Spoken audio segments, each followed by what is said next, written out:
Good afternoon, depending on where you are watching me from. Welcome to this evening broadcast. I call it the evening of exposition. We are going to be touching on a lot of issues, matters arising, matters happening in Nigeria. We are strictly out to preach the gospel of Biafra, to preach the gospel of disintegration of Nigeria. And on preaching this gospel, a lot of issues, a lot of matters will be discussed. The idea of this broadcast, this program, is to educate our people back in Nigeria, is to educate our people all over the world, is to also educate the international community, draw their attention on atrocities happening in Nigeria. Because no country of this world is an island, it is imperative that we embark on this journey of no retreat, no surrender, trying to do everything humanly possible and even spiritually possible to bring the impunity, the devilishness of Nigeria government, the terrorism, the terrorist activities, the genocide, killing, mass murder, and all kind of heinous crime going on in Nigeria. We want to bring it to the world. Because left for Nigeria mainstream media, nobody will know what is going on in Nigeria. Left for the mainstream media, they have succeeded in caging everybody. And the reason why God allowed a lot of us to leave the offshore of Nigeria to where we are today is so that in this particular time, at this moment, God will raise people like us to be voice to those who has become voiceless in Nigeria. The essence of God allowing those in America today to be part of what we are doing is because God knows that in 2020, you are going to have monsters in the helm of affair. You are going to have terrorists controlling the army and the police. You are going to have people who are more dangerous than Usman Danfodio piloting the affair of the nation. And for that reason, God went to work. God made sure that we scattered all over the world, where the voices will be coming like those crying from the wilderness. And today, we are out to rewrite the wrong. We are out to change the narrative. We are out to take the work of the media. We are out for this media war, which we are already winning. So welcome to this evening, this morning, this afternoon section here. You are watching me live and direct on Facebook. You are watching me live and direct on Twitter. You are watching me live and direct on YouTube. What we are going to discuss this evening is nothing else than the implementation of the resolution from the historic Northern Gathering in Kaduna on the 2nd of November 2020. The next issue we are going to discuss also is the induction of Mayete Allah mercenaries into the SWAT. The SWAT team, you watch them training today. All these mercenaries, all the vigilantes that the Mayete Allah boasted of, there are all about 3,000 of them training now in SWAT. About 3,000 out of 4,000 officers training for this SWAT. About 3,000 of them are Fulani mercenaries. And we are going to prove it to you this evening. The other thing we are going to discuss is the issue of the United States election.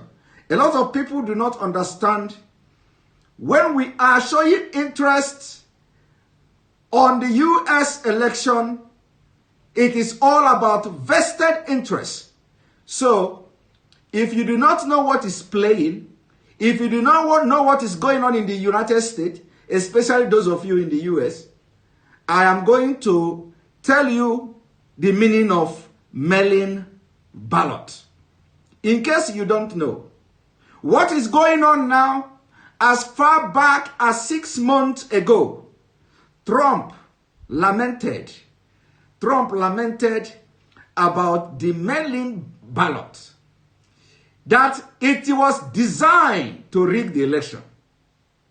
What this means is that even the people that have died in America can actually vote. When you are voting and somebody died in your house, you can actually vote using the information of that person. So it means that people that have died probably must have voted. Whether it is one person, whether it is 100 person, whether it is 200 person, even if it doesn't make any difference in the outcome of the election, the point here is that the mail-in ballot is a fraud in America. So this evening we are going to open your eye on what is mail-in ballot fraud, so that you know how it works.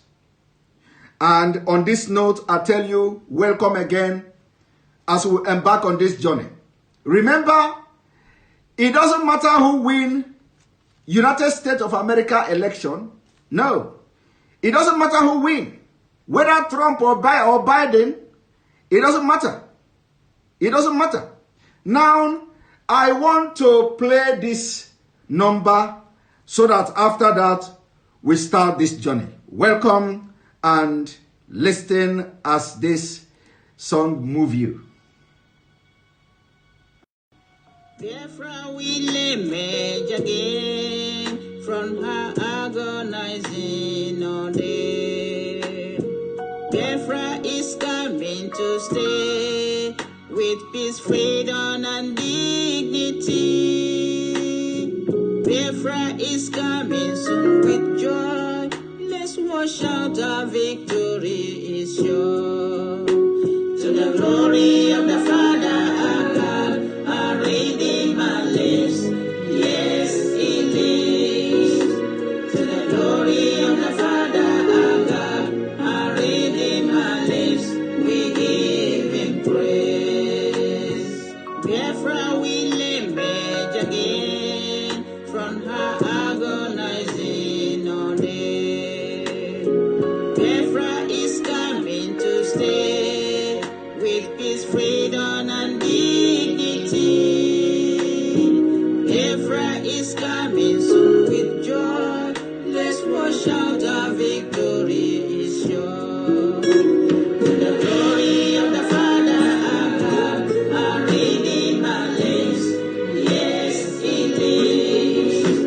To the glory of the Father, our God, our Redeemer lives. We give Him praise. Biafra is coming to stay.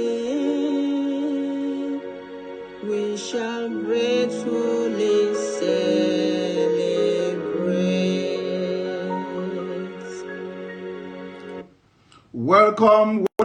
Welcome to this evening. And here we start. The show begins immediately.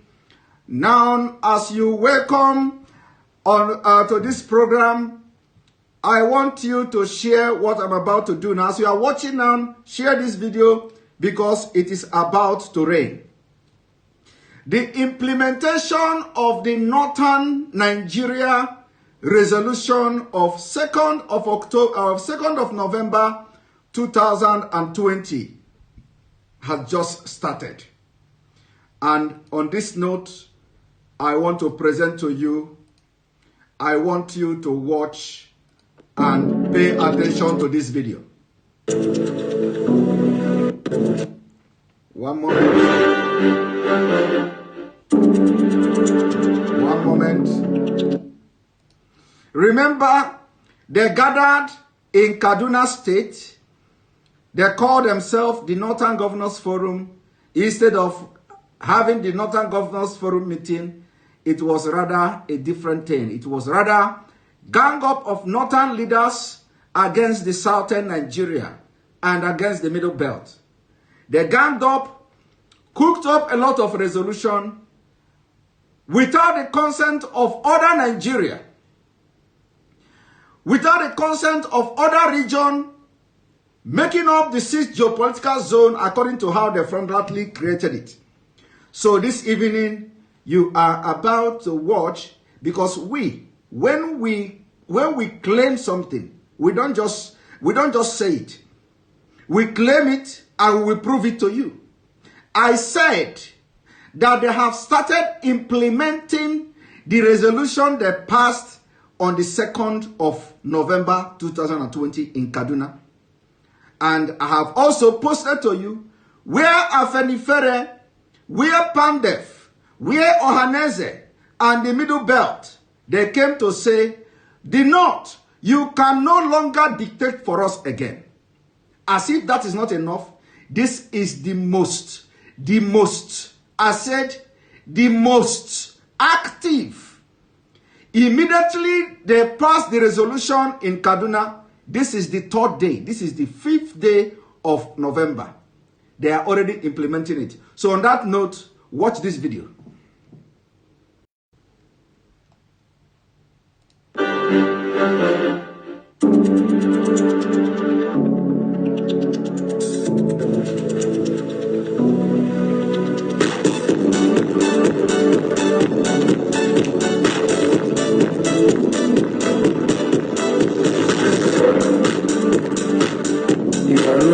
As guardians of our traditional values and culture is most critical.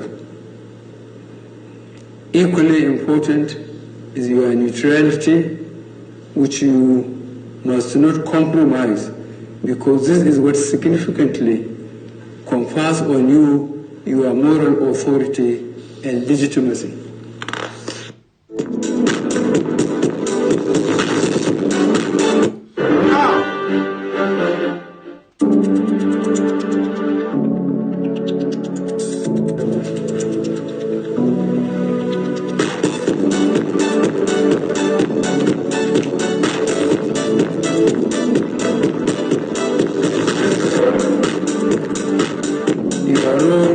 Guardians of our traditional values and culture is most critical.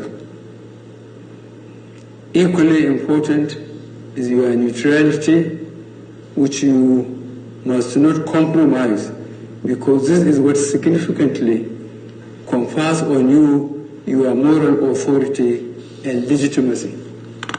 These were the exact word they used. These were the exact word the Northern governors and all the elders and Sultan of Sokoto used at their resolution. The resolution they passed in Kaduna State on the 2nd of November, what the president said now, what this man parading himself as a president now, what he said now was the exact word they used when they passed number 3 resolution in Kaduna. Now, let me show you the resolution. Let me show you. Here, what you watch the president say, the man who paraded himself as president, here is the Northern State Governors Forum. Resolutions of Northern State Governors Forum meeting with Northern State Emir and the chiefs held on Monday, 2nd of November 2020. Now, in furtherance to its resolution to further engage with the critical stakeholders of the North, the Northern State Governors Forum held a meeting on Monday, 2nd of November 2020 at the Council Chamber, Sir Kashim Ibrahim House, Kaduna. 2. The meeting was attended by His Excellency, the Senate President of the Federal Republic, the Honorable Deputy Speaker, and other members of the National Assembly.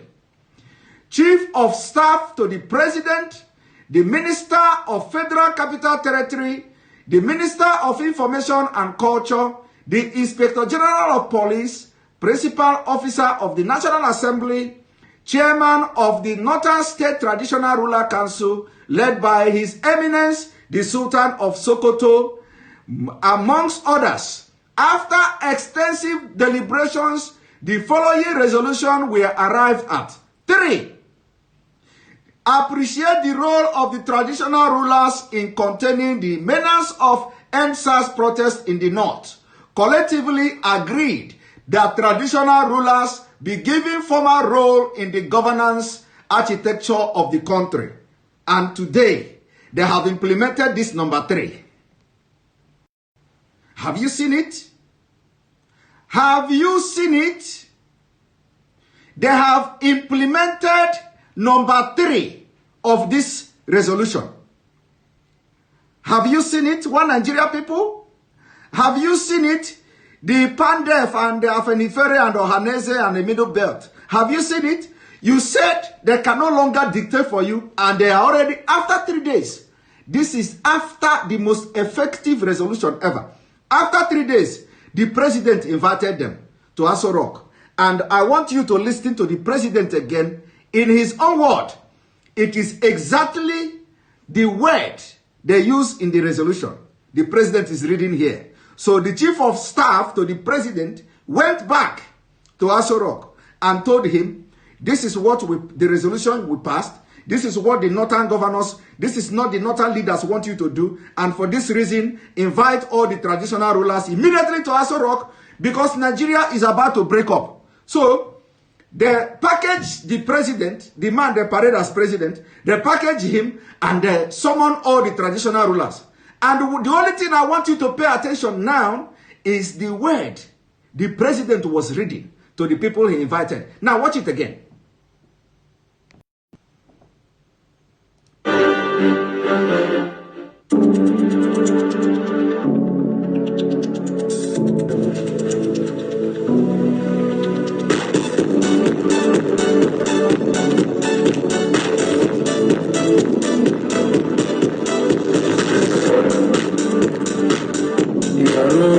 Guardians of our traditional values and culture is most critical. Your role as the guardian of the traditional and whatever culture is very critical. The exact word they used in that resolution. Equally important is your neutrality, which you must not compromise. Equally important is your neutrality, which you must not compromise. Almost the same thing they wrote in their Northern resolution. Because this is what significantly confers on you your moral authority and legitimacy. Did you hear that? Did you hear that? Did you hear that? And when you say, you cannot dictate for me again, it is now Afenifere or Hanese, if there is anything like that, the Middle Belt and the Pandef. It is now for action. It is now for action or never. You have to either act now or you allow us, allow the IPOB, allow the Oduduwa to do what is needful. Because you all have failed. And that is the why, and that is the reason why people like us are out. That is the reason why youth of Nigeria are out. How can northern Nigeria sit in Kaduna and decide the fate of 200 million people? How can northern Nigeria sit in Kaduna and decide the fate of everybody in the south and the middle belt? And the only thing you can do is to come to say on newspaper, you can no longer dictate for us. When it is already, when they are already when they are already implementing it. Implementing it. Now, this is number one. Watch. One moment. So, as they invited them, as they invited the traditional rulers, they did what they did, and then, in addition to that, one moment, watch this man.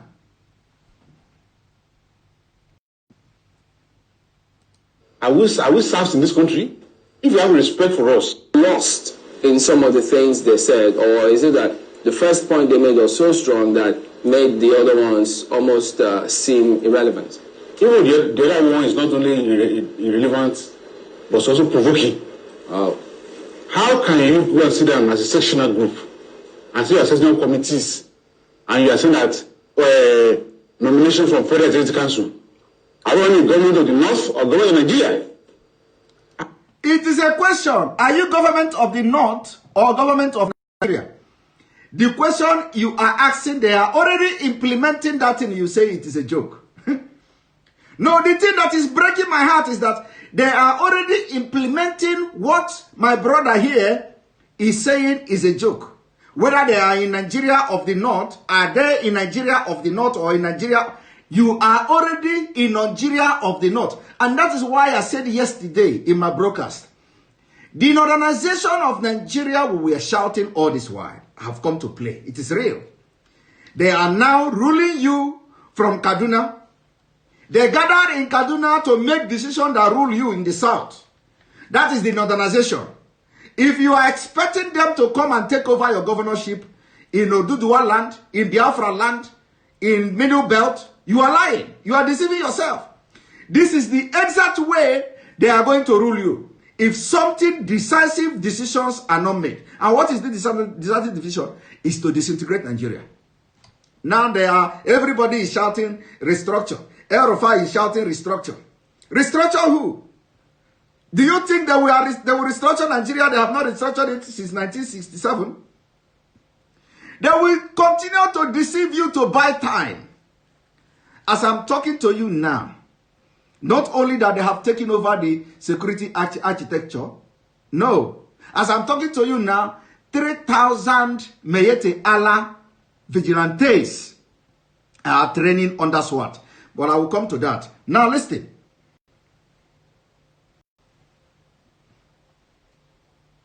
And the rest of us, are we serfs in this country?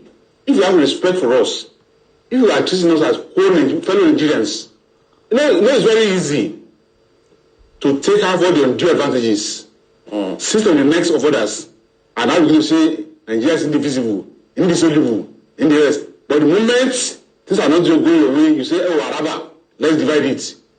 Make your kind of provocative statement. We are not born yesterday night.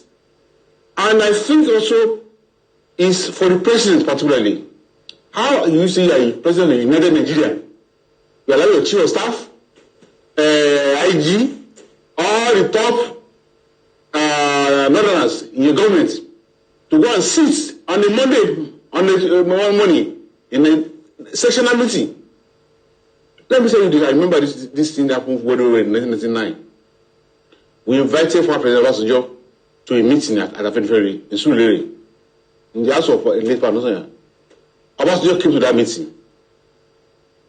But when he arrived, the first three people that entered were Fulani. And they said, what is this man trying to do? But in a way, perhaps was trying to show his come with me. The people I'm talking to are my own people. They are not going to say, it's not that I'm coming here to protest against Nigeria. That's why I came that way. But for a president to sit in Abuja there, and you allow all your top officials to go and see the sectional meeting on the Monday morning, and you come on television telling us that the unity of Nigeria was won at great cost. It's conquest you are talking about. You are being as if you have conquered the rest of us, and you are now celebrating that conquest as unity. That they have conquered you. That's the point I'm trying to make. I like this man. I like this man. He said the president is behaving as if they have conquered them. You have been conquered. If something is not done now, this is the conquests. If you don't know, you have been conquered. And I also like that you identify the fact. How could the president allow all his top official to go and sit in a sessional? You don't know what is going on. Listen to us. Listen to us. So that you will not have yourself to blame. As you see me shouting now, listen to the voice of God speaking through me. Speaking through Nnamdi Kanu. Speaking through a lot of Biafrans and Oduduwas who have been shouting. Listen, you have been conquered if something is not done urgently. And that is why a lot of us are so, I can even use so desperate to stop them. We are so desperate to stop these people because all of you there in Nigeria are so blind. Until something happens like this, before you start to talk on channel television, before you start to ask questions, before you start to say they are behaving as if we are conquered people, you are already conquered. But we are shouting this thing since. We are saying this thing since. And that is the reason why when it happens like this, we will come and remind you. We will come on air to remind you, just like I'm coming to remind you now about SWAT. I am coming today for the very first time to remind you about SWAT. And I am going to show you this evening the faces of Mayete Allah in SWAT, in their training. I have come to show you the face. So as I will show you the face today, you go and mark it somewhere. One day, you will still come out and say, these people that have recruited Mayete Allah into SWAT. But I will tell you today, the 5th day of November 2020, so that by the time you allow them, you allow the SWAT to continue, you will come back to this message. If not this message, you will still come to channel television and talk about how the Fulani have taken over the SWAT. So my brother, this what you are saying now is not, I don't know whether you don't understand what is going on or that you just ignorantly don't want to say it. The point here is that they are already ruling. Remember in that resolution, they say there is need for them to start meeting regularly. There is need for them to start meeting regularly. So which means another meeting is coming where the Senate President, the Chief of Staff to the President, the Army Chief of Staff, Inspector General of Police, Lai Mohammed, and all of them will gather in Kaduna to discuss and impose things on you. So, let us hear him again. As indivisible, indissoluble, and the rest of them. Are you suggesting, pardon me, that they should have turned down that invite for the meeting? No, they don't see the rest of us. It's only when they need people around for the rest of the country to carry brooms with them. That's when they think they need us.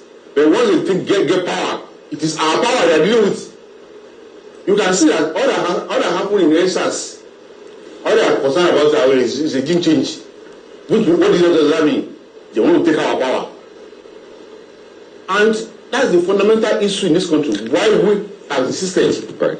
Pardon me, I need to get something clear because you seem to disagree with the mode that meeting was conducted, maybe the participation and even the resolutions from that meeting. So looking back now, let's start from the beginning again. How do you, advise that meeting should have been conducted? Are you saying that it shouldn't have been called by leaders from the north? Are you saying that those invited should not have been invited? Are you saying the resolutions, which by the way involved setting up committees for the youths and traditional rulers to have representatives from geopolitical zones across the country, are you saying that all that should have never happened in the first place? Clearly, if you have leadership that understand what this is demands, what we need most at this time is a national consultation that involves all segments of the country.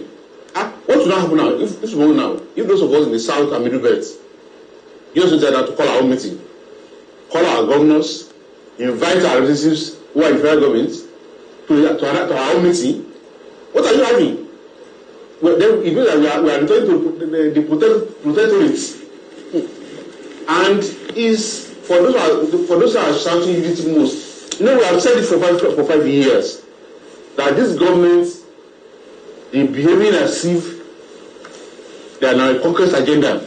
Okay, but if we're going to have a national meeting, yes, as you suggested, yes, but I thought that would there be anything wrong in different regions and zones aggregating the opinion of their people, going to the meeting? For instance, is there anything wrong in saying, well, if they've had meeting, southern leaders have a meeting as well, so you can aggregate points as well, then you can come to a national meeting? If that happened, would there have been anything wrong with it? No, in fact, if we are going to go through such a thing, where we are now, it should be a conversation among the leaders.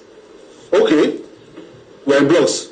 Let us go. You see, the problem here is that he is asking, what if Southerners have their own meeting where they will now deliberate on some? How will Southerners have their own meeting when they are already implementing the Northern resolution? When they have started from the resolution number 3, like I just showed you, they have already started implementing it. They want to vest the power on the traditional rulers, on Obas, and they will stuff money into their pocket. Give them Ghana must go. Tell them, go and make sure that nobody talk again in your zones. You see, you have been conquered. Now, I want to go to the next section of this program, which is the Fulani Meyete Allah in SWAT training. I don't need to go into playing all these videos to the end. The next thing I am going is to expose the Fulani Meyete Allah in the SWAT team. We don't just say, we show you live and direct. Now, I want you to watch this. Remember, before I go into showing you the Fulani Meyete Allah, remember they have boasted of 100,000 vigilantes across Nigeria. So, before I go into showing you the faces of Meyete Allah in this video, in the training, I want you to understand one thing. The SWAT training now they have 4 different training ground in Nigeria. 4. We were able to see only one. Only one. We were able to see only one, and that in the northern side of Nigeria. There is one in Oduduwa land. Those one we do not know the people that are there. But let me show you this video so that you understand what we are talking about.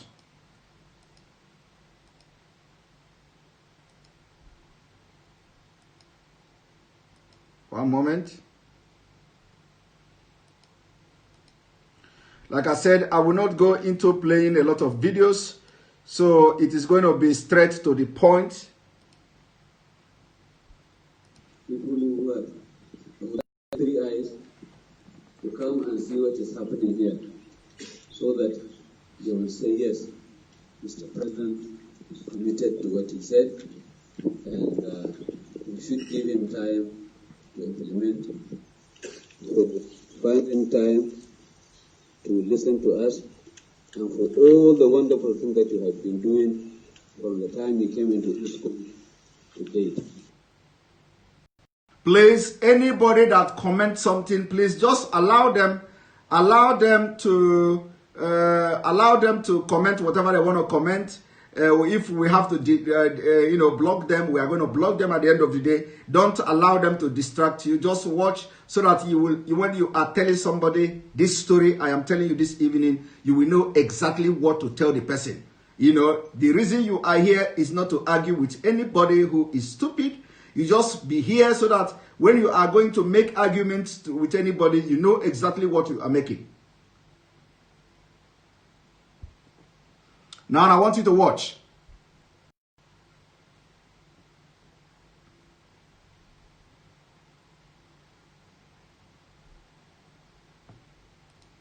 We'll continue to monitor your performances from here in the school up to your next places of assignment to ensure that we key into the resolutions of this administration that is service to the people first, service to the nation, and service to the people of this country.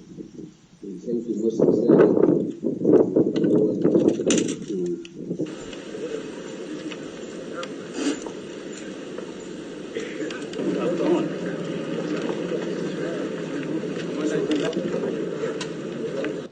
Now, there is something I want you to pay attention to. There is something I want you to pay attention to. Because apart from the forensic analysis we did to identify the Mayete Allahs, I want to, of course, not everything I will review to you, but there is something I want you to pay attention to specifically. I want you to pay attention to the skin color, of the men I'm about to point out. I want you also to pay attention to their face. I want you also to pay attention to how dark they look. This has nothing to do with racially motivated forensic analysis, no. But I'm just telling you that the people I'm about to point to you are all Fulani vigilantes, mercenaries that have been recruited into SWAT, and they are now undergoing training. Another thing I want you to pay attention to is also the people that handled gun in this training. There are two different categories of people here that you will see in this training. There are those from the Middle Belt, those from the South, and those from other parts of the northern Nigeria. But the majority of those who were trained and to handle or to demonstrate with arms in this parade are all Fulanis. I'm very, very serious. All the people you see carrying guns are all Fulanis. Those who demonstrated with karate, who demonstrated they want to do karate and were, doing some kind of Bruce Lee exercise, they were all mostly Southerner and Middle Belt. But those who handled gun to demonstrate to something, to the minister, were all Fulanis. 90% are all Fulanis. I want you to watch. You see the people you see in this car now. This is a Fulani man. This is a Fulani man. This is a Fulani man. This is a Southerner. This is a Middle Belt man. I am telling you, and the people that know them will confirm what I'm telling you now.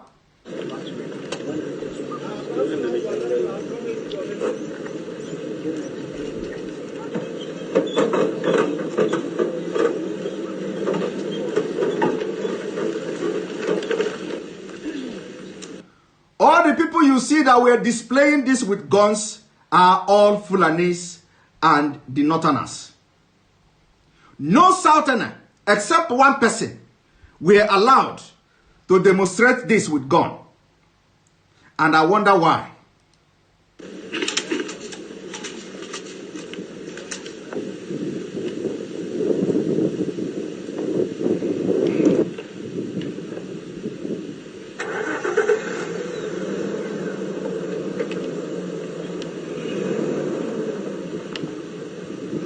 Is it that we are not good in shooting? This man here is a confirmed Mayete Allah man. This man here is a confirmed Mayete Allah. The bikers will spout. Sorry.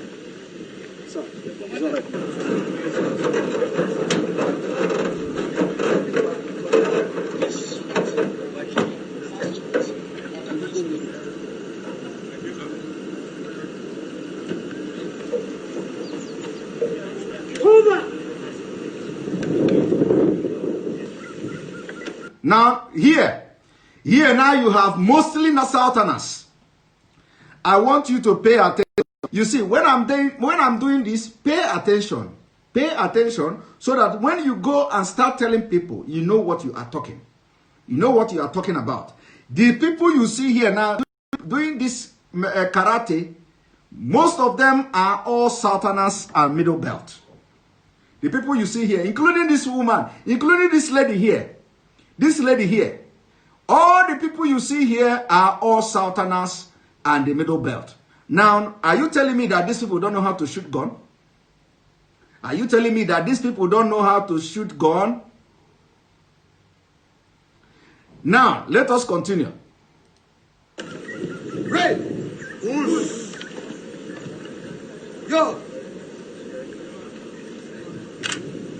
Active guard. Position. Hey. Yeah.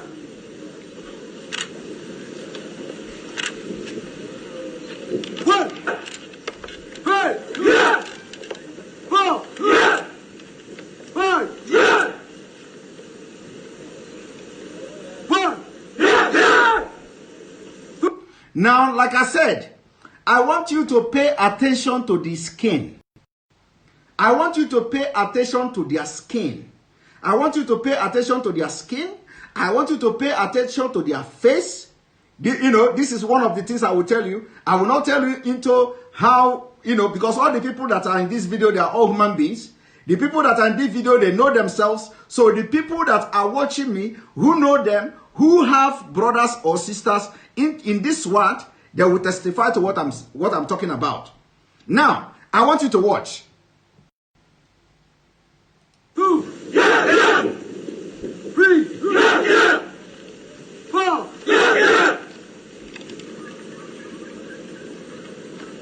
pick up weapons, exercise 1,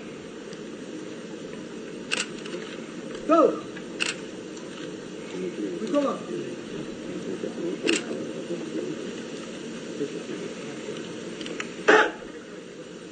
go, 3, 4, recover. Here. Now pay attention. Pay attention, very attention. This man here is a Mayete Allah. The something here is a Mayete Allah. This man here, this one here is a Mayete Allah. This man here is a Mayete Allah. This one here is a Mayete Allah. This one here is a Mayete Allah. This one here is a Mayete Allah. That man there at the back is Mayete Allah. I hope you are watching me. Now let us continue.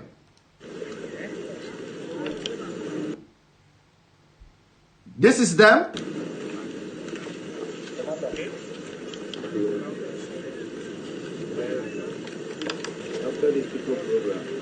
Of course, this woman, this lady you see here, you know she is either a Southerner or from the Middle Belt.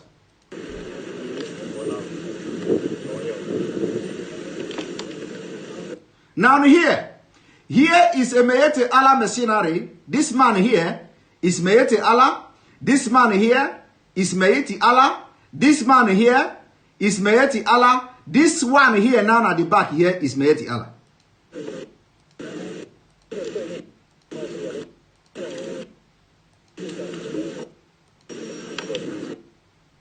And for those who will take it, we want to know the identity of all of them.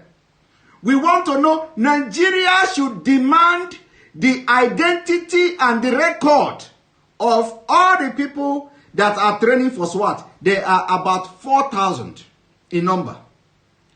All over Nigeria, there are 4,000. 4,000 in number at the moment. Nigeria should demand the identity.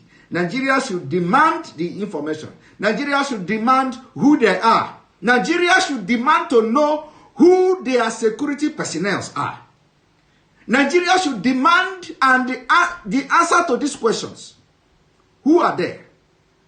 What is their family background? Where do they come from?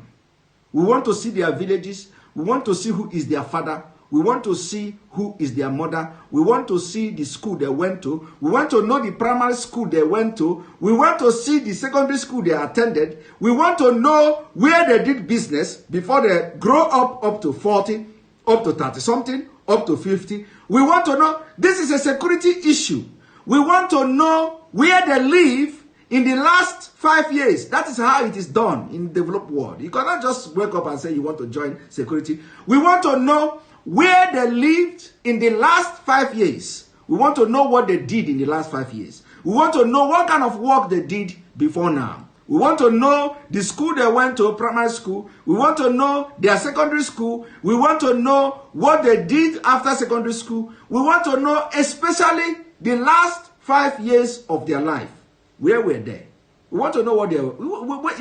These are the most of the important questions that Nigeria should be asking. You cannot just allow anybody to come and carry gun and guide you. You cannot come and just carry and give gun and give training to people and say, come and guide our country. No, no, no, no, no. That is not how it is done. And that is why Nigeria has been getting it wrong all these years. For the past 60 years, it has been 1 step forward, 10 steps backward.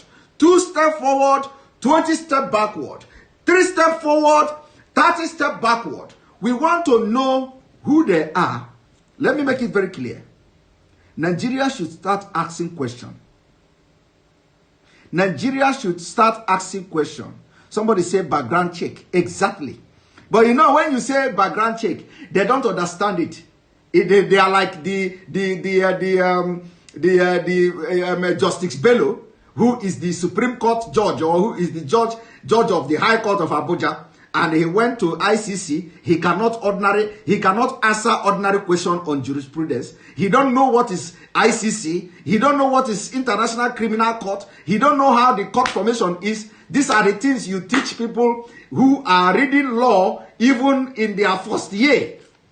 And the man don't know what is how the composition of the International Criminal Court. He don't know nothing. And he has been a judge in Nigeria. What an insult. So when you say background check, they don't understand it. So we have to explain it to the elementary. If you follow me, I explain things to the elementary. That is exactly why, you can understand what I'm explaining. If you come and say background check are the English they use in America. They will not understand what is background check. So you have to, pieces it and take it one after the other. That first of all, you ask them which primary school they attended, which secondary school they attended, who, which place they worked in the last 5 years, what were their job, what were they doing, where did they come from, how did they finally come and be part of SWAT. These are the things we need to know. Of course, if they have been serving as police and they now take them into SWAT, because the America have their own way of selecting SWAT.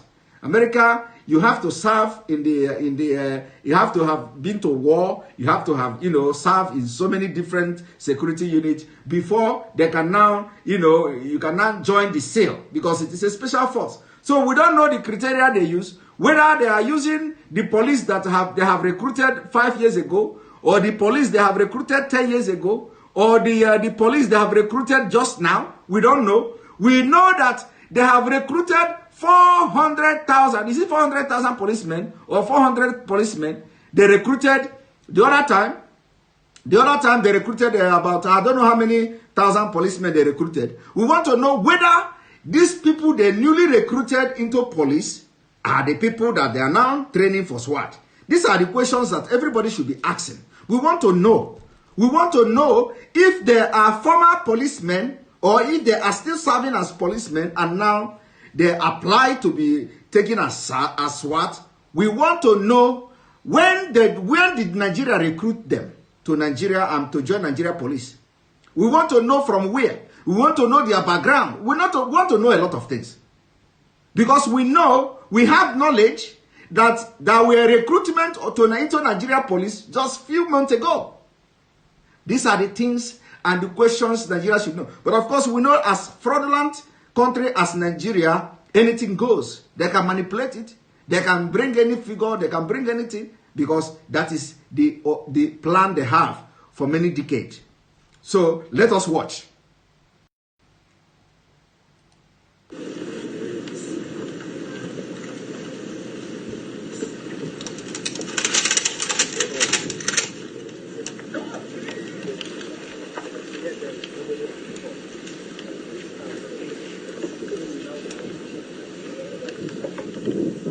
Not cleared. Not cleared.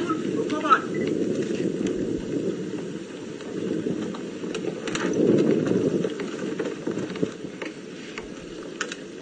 Look, here is a Mayeti Allah. The man here is a Mayeti, and I'm telling you, go and confirm it. The man here is a Mayeti Allah.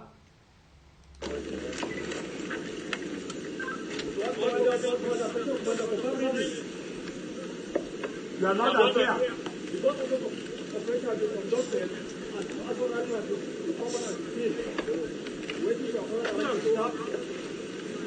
Here on yellow. Our compost bus assault operation has just been concluded. Now, I have identified some of the Mayeti Allah, and this video is publicly available. And I want you to watch this. I want you to listen to this. Watch.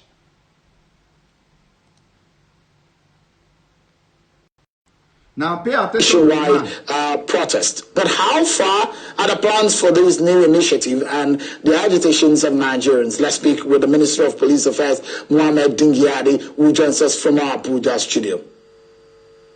Thank you so much, Honorable Minister, for joining us tonight.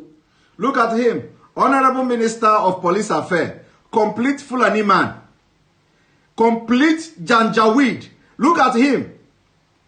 On the program, we've seen some videos of the training of this SWAT team, and perhaps we should clear some, do some getting clarity on some of the issues that were brought on the table. How many altogether? Because we understand that we have different the different groups in different. We have about 4 training centers altogether. How many are the SWAT members or the officers? How many are they altogether? Thank you very much for having me, Mr. Ocean. I want to also thank the management of Channels Television for giving me this opportunity, for creating this platform for me to come and talk about these very important issues that are very dear to my ministry and to the government of President Muhammadu Buhari. Complete Fulani cannibal. Look at him. I thank you very much for that. To go straight to the question that you are asking, I'm sure you must have seen that I was in the hills about... These are the people that are making decisions in your country. These are the people that are taking you backward to the last 60 years. These are the people, moronic, Janjaweed, cannibal Fulanis. Look at him. Do you think this man knows what is innovation? 2 days ago. What can this man know about security? Huh? What does this particular man now know about technology? I visited the training school and I met the trainees. I think the trainees there are about 1,200, and they have about, I think, about 10 days now, and are going this training exercise. So, I mean, from the one in Nasarawa, because we understand that the other center, so the one in Nasarawa has about 1,000, is it? Yes. But what about the others? What about the other? Now you see where your problem is coming from. Just look at the kind of people that are handling your security affairs. Do you see the kind of people that handles your security? You see, these are the people that goes behind with their small kettle like this, and they will tell you in the mosque, go there and start killing everybody in the south. They are giving us problem. This kind of man, just look at the way he is, like a babalawo. In fact, it is an evil and insult to babalawos. Please, babalawos, if you forgive me, you are better than this man. In other centers, how many do we have generally, altogether? We have about 4,000 altogether. And the remaining participants are in Osun State undergoing a similar training. So the videos that we are seeing, Honorable Minister, show the physical training the new SWAT team are undergoing. But how are you in their training addressing the problem of ethics? Because that was one of the issues that got Nigerians agitated, and the attitudes of the police towards the public, which is a salient concern of many Nigerians. You see, these are issues that are already embodied in the reforms that we are going to conduct or are going to engage ourselves into.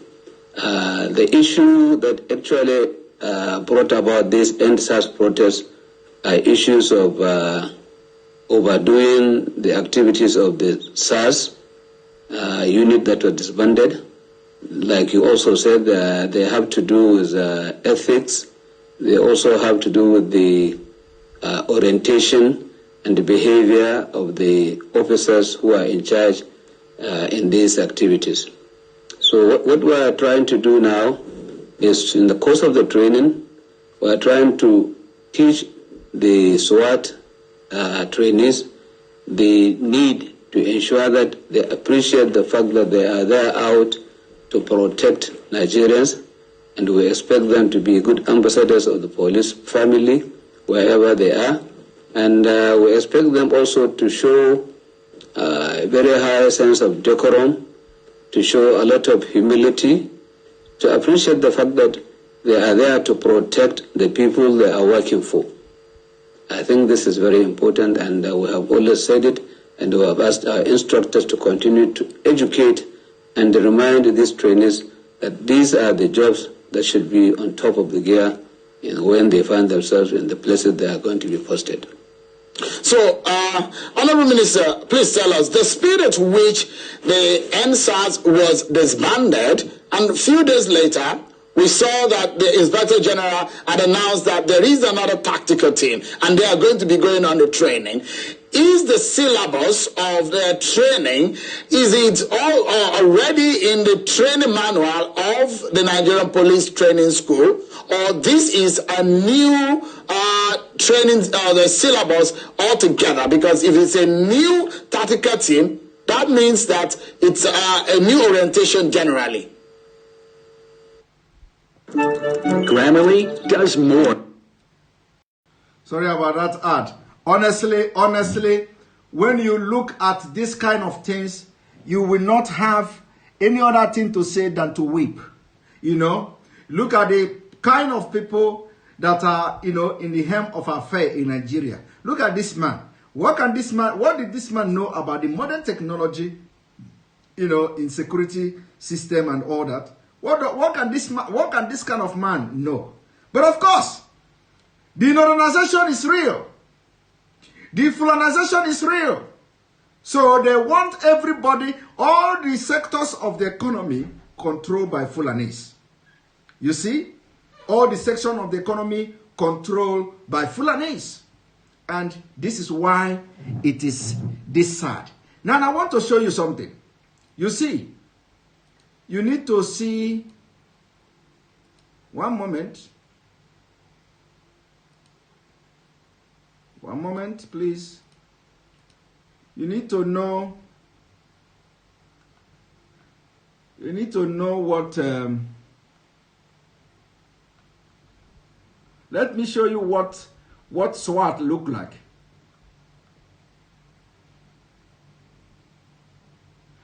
Of course, because they don't know how to recruit all these security special forces and all that. So let me give you an example of what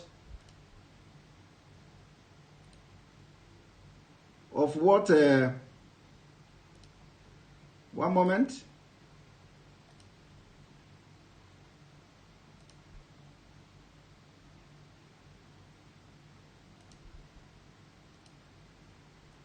Now I want you to watch. I want you to watch just very small sample of.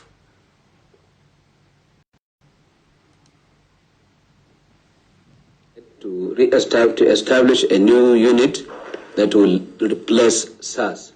And why is this man still talking? Kind of training, and we don't see any rush. Why is this man still talking? Going ahead to set up the new unit. Why is this man still talking? I want you to see what is what.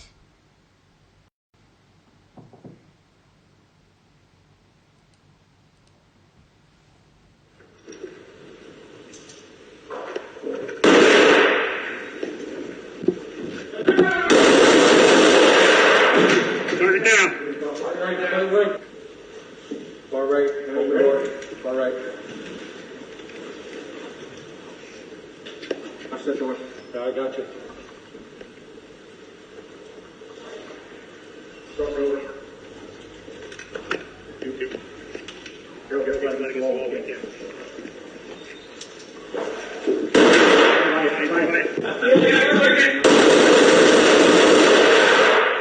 Inside.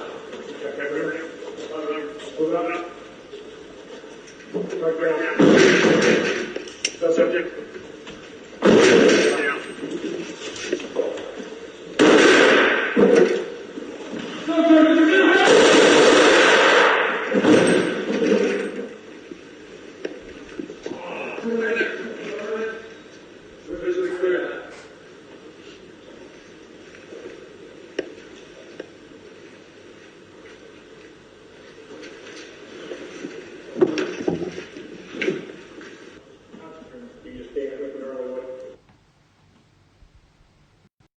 Let me stop here before they start to copy them, because their own is copy. Nigeria is full of malpractices. Everything they copy. Everything they copy. Even when they copy this kind of thing, they can even blow themselves up, because where do they get all the? In fact, let me not just play it again so they don't go and they kill themselves. But also, let me show this small one.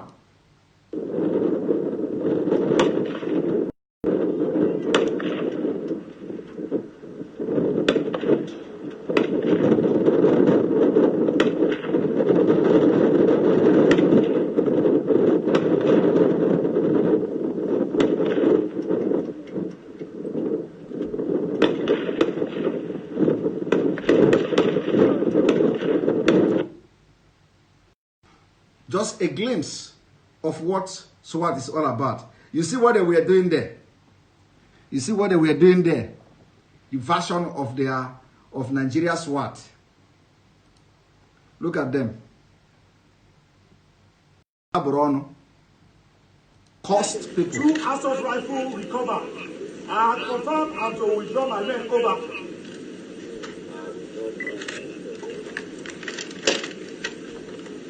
Section commander, SWAT commander, over. Look at them. Roger, with serious lengths, conceal the exit. Look at them.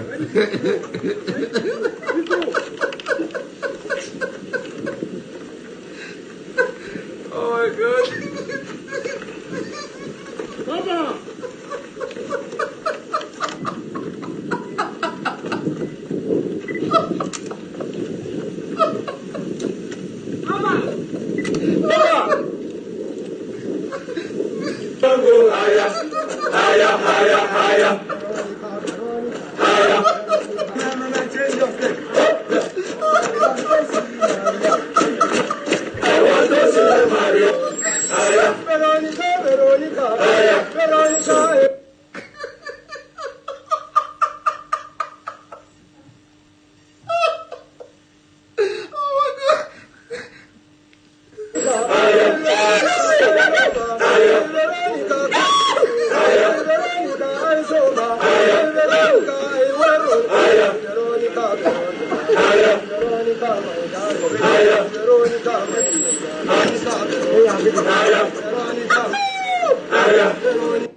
Oh my God, I'm sorry.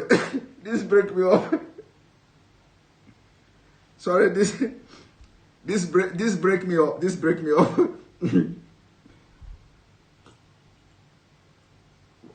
Oh my God.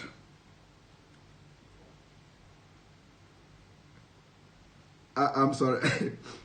I'm sorry. This break me up. This break me up. Wow. So you have just seen the difference between the zombies and special forces of other country called SWAT. You see the environment. I'm not talking about the environment. Environment is just like hellfire. So, but at least the training, you see the difference. And I will come tomorrow and tell you we have invested about 4 billion naira into this. We have bought equipment. We have done this. We have done that. Look at what they are doing. And after that, they will release them into Nigeria streets to begin to commit murder, to begin to commit heinous crimes, to begin to commit atrocities, war crime, crime against humanity.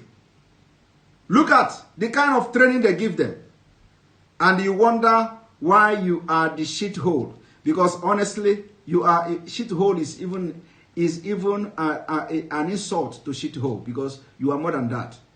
And when we are talking about getting a better country, when we are talking about getting a better country, where people should come and copy from us.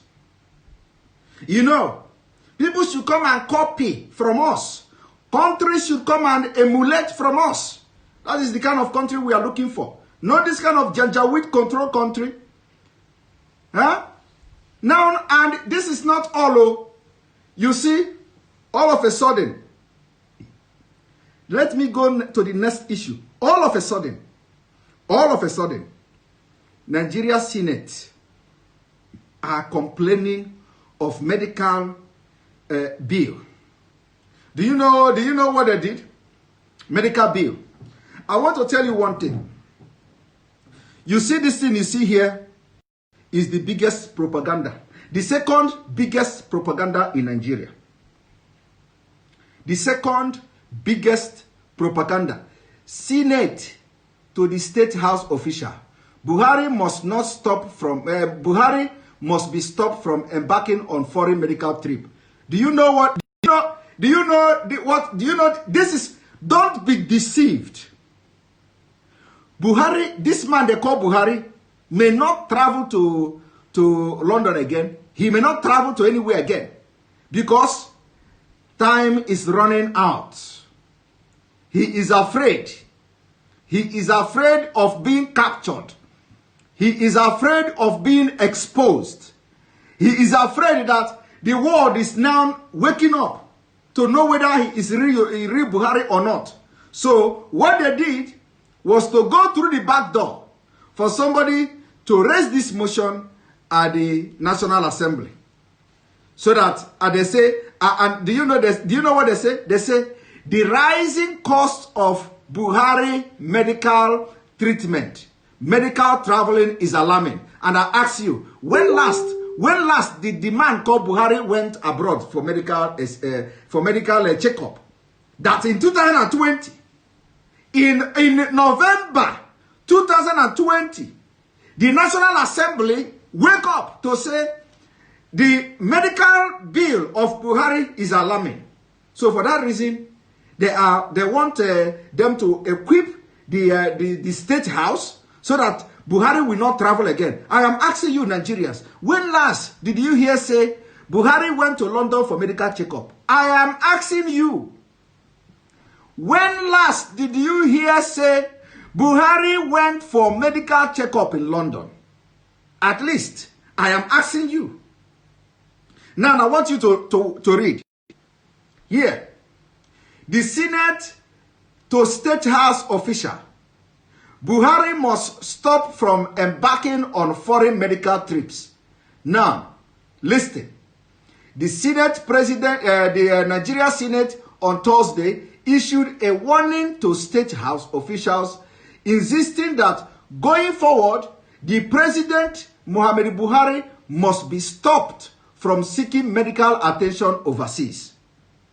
According to the Senate, rather than allow President Buhari to jet out to seek medical attention and treatment, the government and State House officials should this year put the State House clinic in order for such purposes.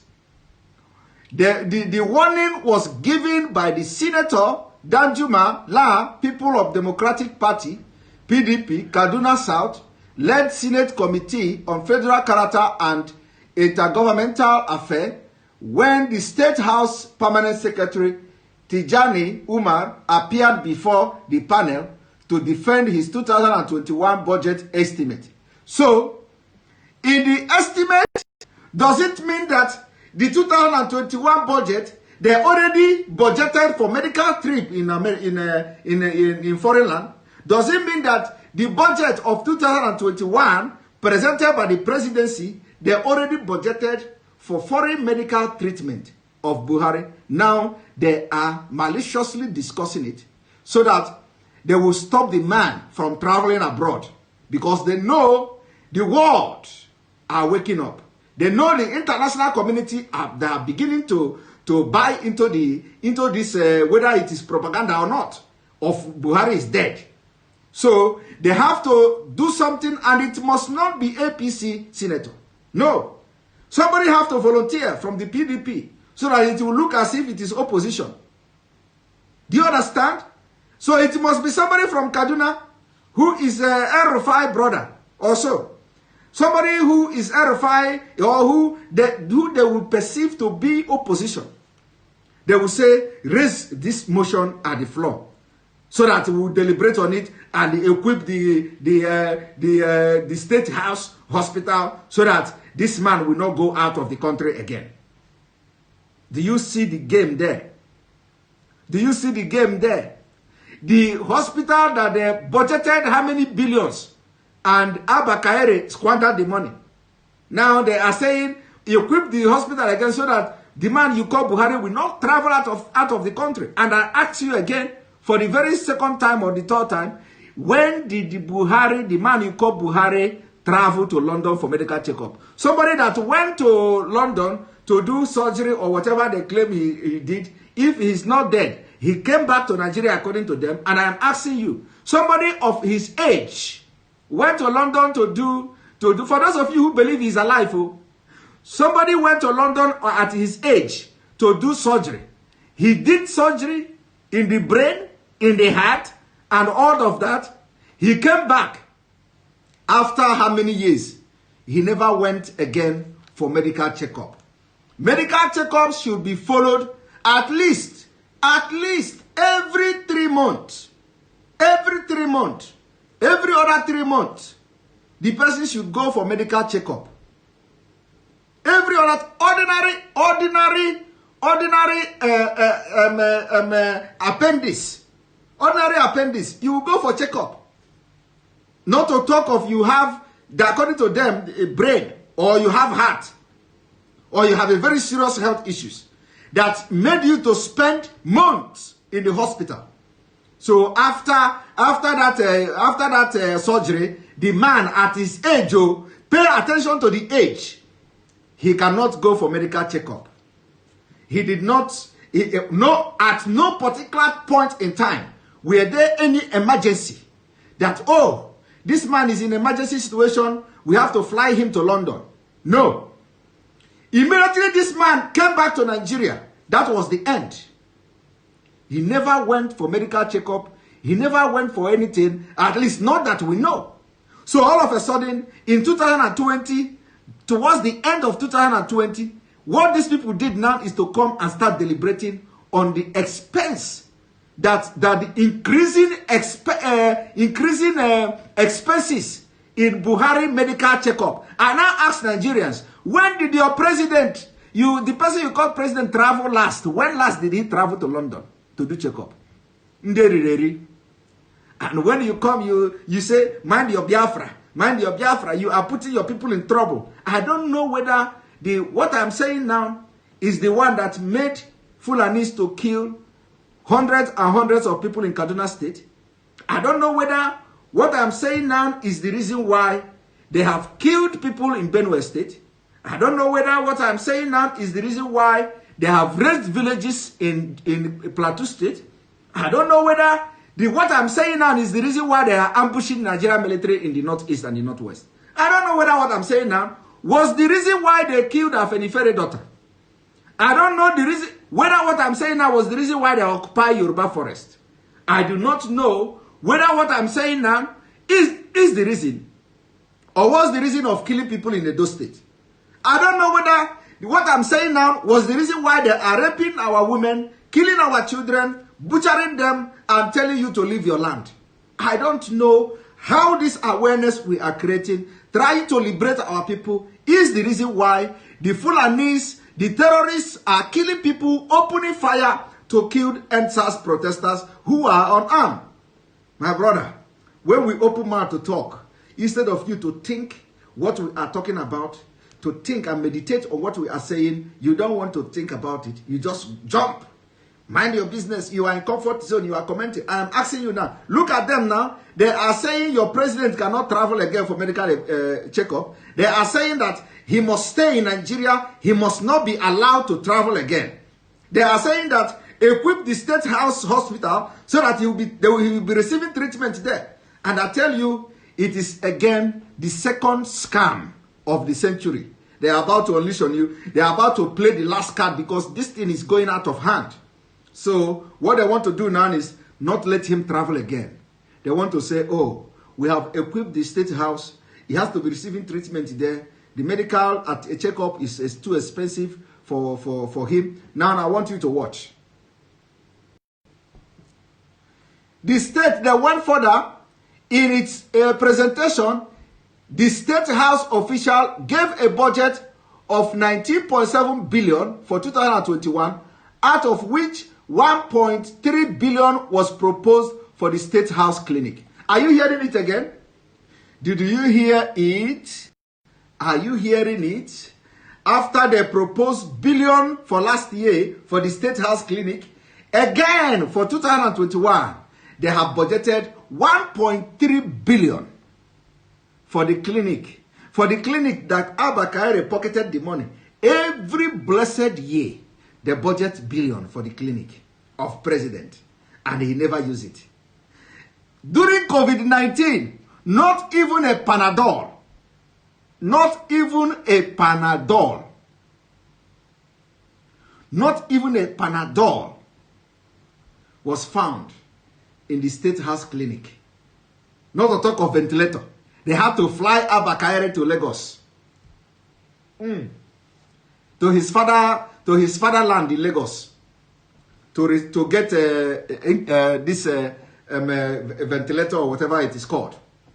Not even a ventilator was found in the State House clinic, where they have budgeted billions. Next year now, they have budgeted another 1.3 billion. Did you see it now? I didn't say it. This is it here. 1.3 billion. 1.3 billion. And do you know where the money go to? Do you know where the money go to? The money go to arms and ammunition. The money go to arms and ammunition. The money goes to Dubai. The money goes to all these flashy cars you see in the street of Abuja. That is why they will be dying for one Nigeria. That is why they are going to bring hoodlums, pay them to destroy the protest. That is why they are going to give their solve, their expensive solve, to be carrying hoodlum talks to distribute them during the protest. That is why you can see presidency in the plate number, and the presidency car were distributing talks, telling them where to attack, who to shoot and who not to shoot. Because they are expecting 1.3 billion aside other looting that will follow from next year. This 1.3 billion is already looted. They are already waiting for them to approve it. It is already looted. It's a looted amount. Now, I stop here. I am coming to America election. This is the time that will be very, very interesting for the America election. Those of you who don't understand what is mail-in ballot and all that, I want you to watch this, even though some people may have okay, somebody said it is the NSAS protest that prompted them to start talking that. Anyway, it can be anything. So I want you to pay attention to one thing. What is going on now in America? Like I said, it doesn't matter who win. It doesn't matter who win. It has nothing to do with Biafra we are only looking for a global safe place and, you know, for a peaceful society where religious, you know, people will be respected, where nobody will kill another person because you are a Christian or you are a Muslim. This is what we are all out for. So I want to tell you one thing. Before this whole thing started, Trump has lamented about this since April this year. So what is happening now is something that already they know it will happen. And of course, a lot of people do not believe that the mail-in ballot could bring so much fraud, up to millions and stuff. Some people say, okay, it is possible, but we are talking about maybe hundreds or something like that. If it can actually promote fraud, that's it. It doesn't matter whether whether only 100 people were able to use it. It doesn't matter whether only 1,000 people were able to use it. So long as it can, you know, facilitate electoral fraud. It is electoral fraud. And that is what we are talking about. So when the issue of law is that whether this thing can promote electoral fraud or not. And if the answer is yes, then Trump will have a very big hand. So I want you to watch. This thing was posted 6 months ago, April 9 to be precise, 2020. So watch it.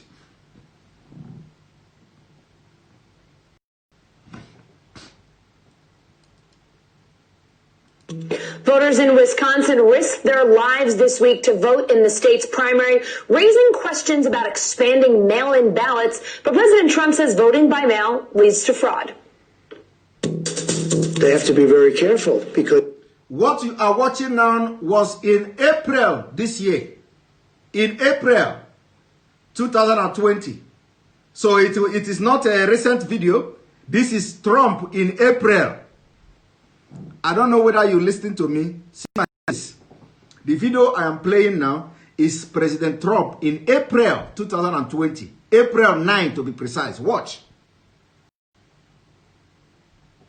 As you know, the things with bundling and all of the things that are happening with votes by mail, where thousands of votes are gathered, and I'm not going to say which party does it, but thousands of votes are gathered and they come in and they're dumped in a location, and then all of a sudden you lose elections that you think you're going to win, because there's a lot of fraudulent voting going on in this country.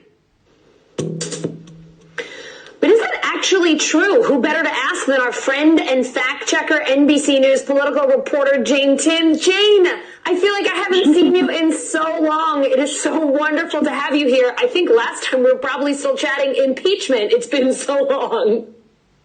Yeah, it's been a while. And, you know, here's what we have to look at when we look at this mail-in voting that he keeps going after. He's done this in every of these pressers. We've heard him say, you know, you can't do it. It's too dangerous. People cheat in mail-in ballots. And here's the thing. We've been over this before. Voter fraud is incredibly rare.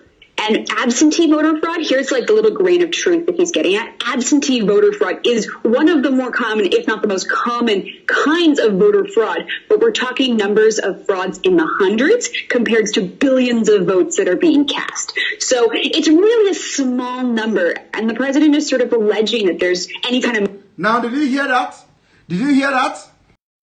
This girl who called herself analyst said that actually we are talking about small numbers, not like billions of numbers of votes, but this fraud could be small numbers. There is nothing like small number in election. So long as it has, you know, promoted electoral fraud, even if it is one vote, does this promote electoral fraud? How can you now check to what extent has this fraud happened? To what extent? You don't know. And that is the reason why Supreme Court of America will stop this election. A lot of you don't know. The Supreme Court in America will stop the election. Because there is a very well compelling evidences of electoral fraud through the mail-in ballot. And of course, a lot of you don't know what the mail-in ballot is all about. But like you just heard somebody, and this person that is analyzing this thing is against Trump. But at least she even admitted that we are talking about 100 and, you know, not 200. How do you know how many people that have used, you know, to vote, to, you know, to cast the ballot? How do you know if it is just about 100? We are telling you now I'm going to play another video after this to show you how the fraud happened. Now watch. mail-in voting would be really, really dangerous, but we don't see evidence of that. And I read the quote that you just played to like one of the nation's leading election experts, and he was like, huh? No. All right, that hot no seems pretty clear. Jane, there's also a claim that mail-in voting helps Democrats. Any truth there? You know, you look at states that actually do a lot of mail-in voting, and there are states that try and expand the electorate. So there are states that do, Colorado has a lot of mail-in voting, Washington State, highest turnout in the country. They do almost, I think everything's entirely mail-in ballot there. And they're designed often by Democrats because they want to have more people vote. But did you hear that? Did you hear that? That in some states, they were all completely mail-in ballots, where the Democrats are flying in a very large fly colors. They were all mail-in ballot. Now, do you get the point? Watch. I asked an election advocate, a voting rights advocate, does it make it easier for people to vote if they have mail-in ballots? And what she said is it's important to have a lot of options so that voters can take advantage of what works for them. So in a pandemic, of course, mailing your ballot seems like it's the safest way for a lot of people. But she said there's going to be people who have disabilities, who have other reasons that a mail ballot might not work. If their mail's not coming reliably or they don't have a permanent address, you can still vote without a permanent address in many states with various sort of precautions that are there for those people. She said options are really key to expanding the ballot access to everybody. But the idea that this is about Democrats and Democrats are the only ones who benefit from mail-in voting is hooey. Utah. Okay. Did you hear that? She also admitted that, when you are saying that it is not only Democrat that will benefit. How do you know? How do you know? It is not only Democrat. And what is happening here? This person is talking. This was in April. This was in April this year. Not even now. What you are watching now happened in April. In April, this analysis was in April. Not even during the election. And everything that was said here is happening and playing out now. The only difference is that it is no longer in the hundreds that she was talking about. It is now in millions. So that her 100 that she know about only 100, it has now beaten that margin. It is now in millions. The Republican bastion of Utah does mail-in voting. Well, there you have it. Jane, Tim, a lot of information circulating out there today. It's important that we get our people the truth. Thank you so much for helping us do that. Thanks, Allison. Great to see you. Hey, NBC News viewers, thanks for checking out our YouTube channel. Now, I want you to pay attention to the video I'm about to play, so that you are going to get the real point of what is happening in America. Now, I want you to listen to this guy. It's Fatih. I'm from Frankfurt. It's been the longest layover of my life, I guess. However, just update some of you. A lot of you are anxious and you're very, I will say, disappointed, and it looks like things are out of control. But I want to tell you something, folks. This whole fraud was prepared long time ago. It was well planned, well prepared. These are ballots that were sent to people and without even ID or any verification. These ballots were prepared in case they will need them.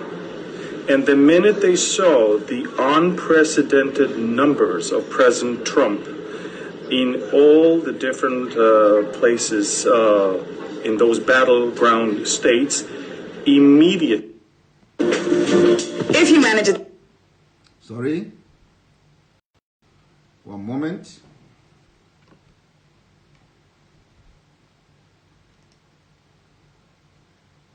Moment, please.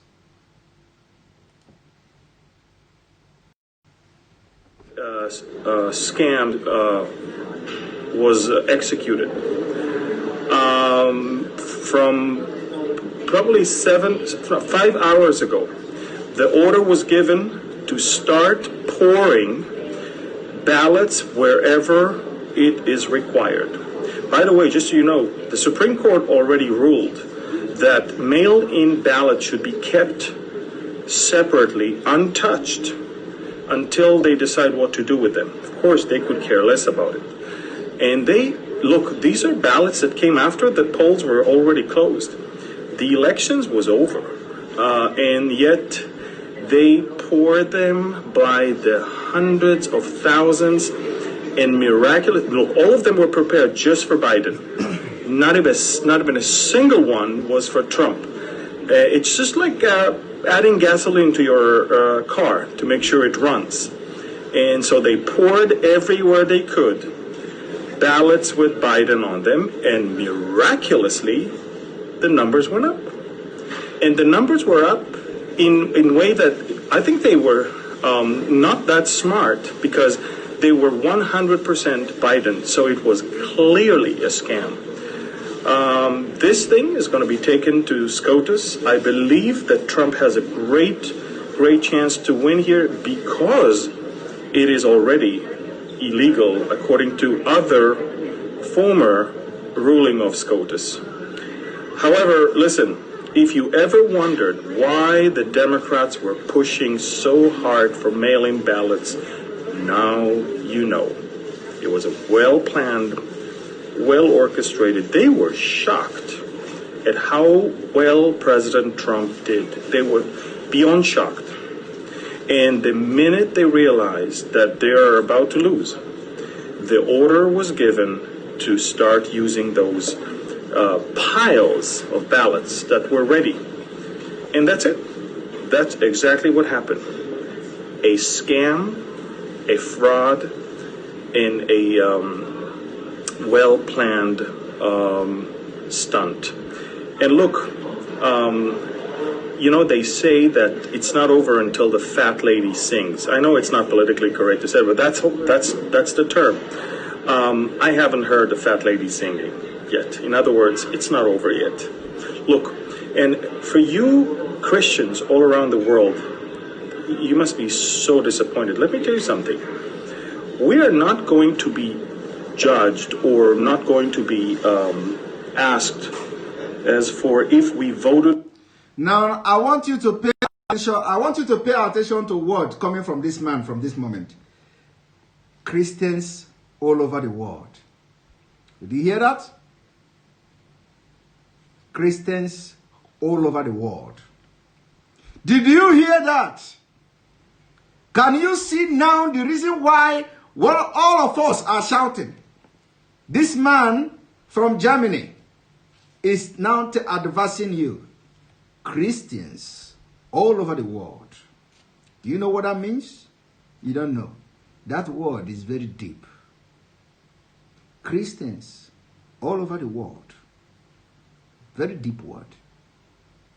But you know, God is not sleeping. That's what everyone should know. God is not sleeping. But I want you to pay attention to that word. Christians all over the world. I want to play it again.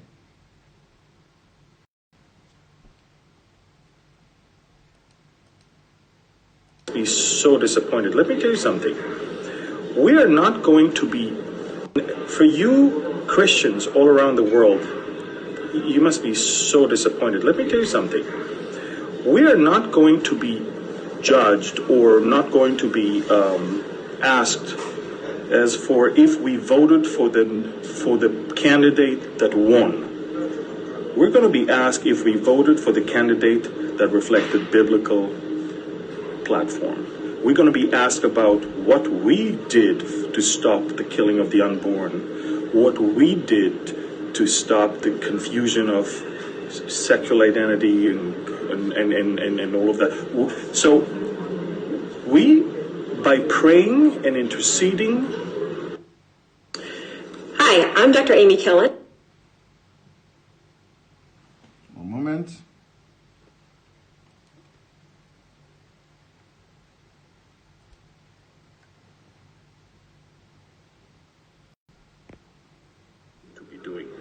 We're we're soldiers. We need to go and we need to fight.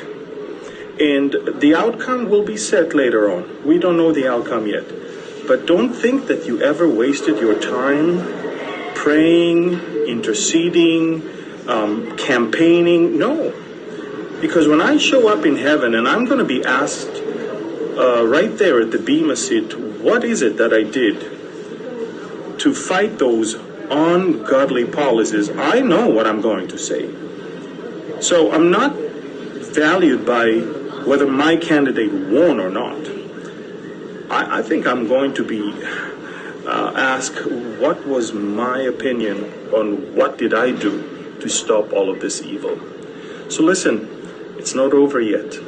But remember, what we see in America right now, it's nothing less than an attempt of a coup, but more so, this is the biggest fraud in the history of American elections. We saw it coming. We knew it's coming. And it came. It happened. They did what they planned on doing. They prepared hundreds of thousands, piles of ballots. Most of them you cannot even verify the person's identity. I mean, they didn't even ask for ID. And all of them were for Biden. All of them, 100%. This is why we see the magic of only Biden gets the new arriving ballots. Only him. Look, I'm smiling because it's so transparent. I mean, they should have at least played it a little bit more in a smarter way and give Trump 5% or 10% so it won't look so obvious. But they are so, I guess, I don't know, they're so corrupt that all they saw is how do we get this Trump out of the White House. Look, so it's going to go all the way to the Supreme Court. I'm sure there's going to be a lot of sleepless nights for many people. But hey, God is still on the throne. And our hope is that he's going to come and take us out of here. This is not our place. This is not our home. So listen, if you want to feel better about yourself, look, I'm stuck here in Frankfurt. They shut down everything. There is no place to drink, to eat, to sleep, nothing. I'm 12 hours layover.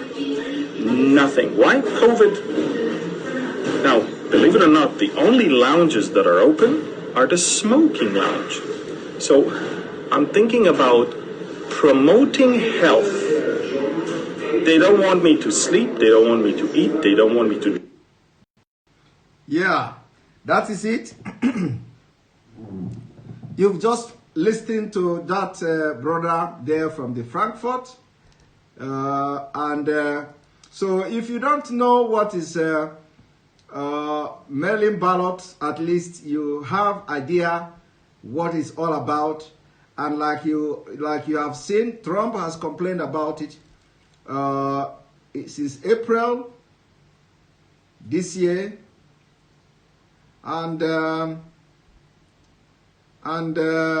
So, in addition to what I have just played to you about the man they call Buhari, I want you to read this. Senate frowns at rising cost of Buhari foreign medical trip. The increasing cost of President Muhammad Buhari medical trip outside Nigeria attracted serious condemnation from the Senate on Thursday. And I asked the question, when did Buhari or the man you call Buhari travel for medical treatment? That they are now frowning at the cost in November 2020. The upper chamber said the situation in which even the medical facility located in the presidential villa had been abandoned by the presidency because of the preference for treatment in foreign countries is completely unacceptable. You see, the Senate said the foreign trip for medical treatment must be stopped to ensure that proper attention was accorded to the State House clinic. The position of the Senate was made known at the budget defense session between the Senate Committee on Federal Character and Intergovernmental Affairs with the State House Permanent Secretary Tijani Umar. Umar had presented the budget of this and all that. So you see, they said that the increasing cost of Buhari medical trip is now alarming. And I am asking Nigerians, I am asking you, one Nigeria people, when was the last time your president traveled out of the country on medical treatment? When? Want to know? Tell us when. And remember, these people are now in SWAT. They are now in SWAT. If you remember when Mayeti Allah rolled out 100,000 vigilantes across Nigeria, they are now training under SWAT, and they have about 3,000 of them.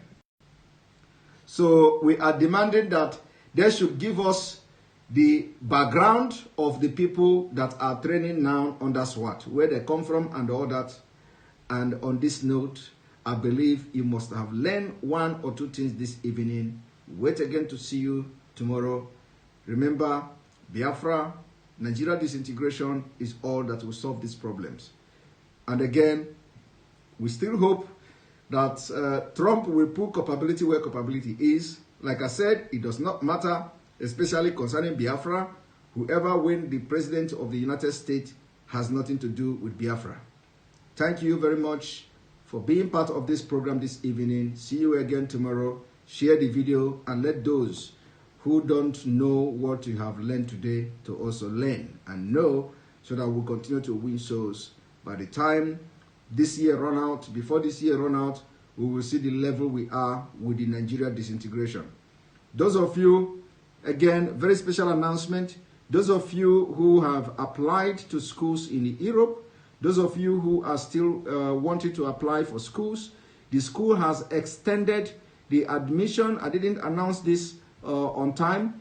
The admission has been extended till the 20th of this month. So those of you who want to continue your undergraduate study in Europe, those of you who want to continue your master degree in Europe, very affordable school. You know, if you want to come here to study so that you will impact, go back and impact, you know, in the new country that are coming.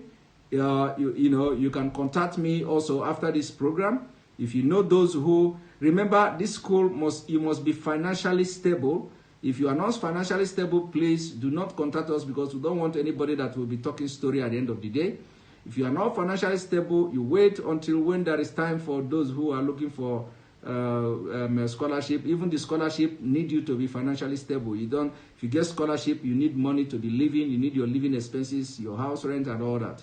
So it must be at least your sponsor or you must be financially stable. So those of you who are still interested in school, it is still it has been extended, and this is because of the COVID-19. Most of the schools are not yet on session. Most of them have already been on session, but they are teaching online pending the time when the COVID-19 will end. So those of you that want to be part of the intake between now and 20th of this month, you have the opportunity to get admission. Contact us at info@ekpa.fi. The email is again info@ekpa.fi. I'm going to post the email address, but in case if I did not post it, contact us at info@ekpa.fi, and somebody will respond to you. Make your inquiry on study, a place of study in Europe, and you will be part of those who will come immediately after the COVID-19. Thank you very much. See you again tomorrow. The program continues, and Nigeria youth is coming. They are coming back to the street, and this time around is going to be the beginning of the end. Somebody already posted it, info@ekpa.fi. Send your inquiries to that email, and somebody will get to you. Thank you very much, and may God bless you. Nigeria youth, we move. Good night. May God bless Biafra. May God bless Oduduwa. May God bless the Middle Belt. And may God bless the Arewa if they will accept my prayer.